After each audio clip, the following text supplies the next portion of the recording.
Hey everybody, it's Casey Mitzel, and I want to talk to you about getting up and moving and shaking, and I'm talking about exercise. So if you're 3 weeks into the program already, you may want to start considering to add some exercise. If you've added it already, then awesome. But what I want to talk to you today about is how to design a routine that not only fits into your schedule, but it creates enough stimulus to create change, but it doesn't completely tap you out. And it's called the FIT principle. It's frequency, intensity, time, and type. And for frequency, we're really just referring to the number of times a week that you're going to work out. And it doesn't necessarily mean the number of times a week that you can work out. You may be really anxious to get in and get going, and that might look like 5 days a week or 6 days a week to you, but that might be too much considering we're just getting started, okay? It's good if you want to get out and do a casual walk and that kind of thing, but when we're talking about an exercise program, we're talking about really deliberate workouts that are going to be a certain level of intensity that should create change in your body. So frequency, we may start out 3 times a week, okay?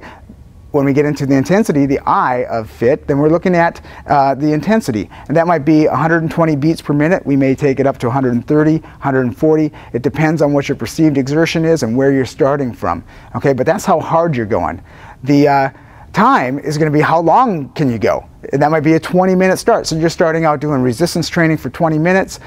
Maybe you can work your way into 30 or 40, but we'll get into that in a minute. And then, of course, the type. So if it's resistance training, if it's a treadmill, if it's a CrossFit or a boot camp or a Zumba class. Okay?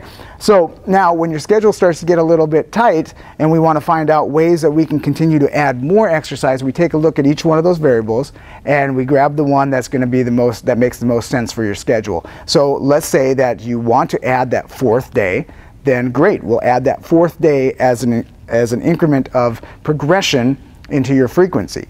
Okay, we might go for a little bit longer, then you feel like you need to make another adjustment. It might be now your intensity. So if you feel like I can't go more than 4 days a week, but intensity I could increase on, then we'll take that heart rate up and we'll find a different level of intensity for a different heart rate zone. Okay, if it's type, or I'm sorry, if it's time, then it's how long can you go? 20 minutes, now you're going to take it up to 30 minutes, now you take it up to 60 minutes. So the great benefits are increased lean body mass, increased bone density, you have a more active metabolism. Every pound of lean body mass is going to burn 50 to 70 calories just by being there. So all kinds of really wonderful things are going to happen for you once you start your exercise program. Ease into it, do it smartly, and go out there and get it done, guys. Have a great day.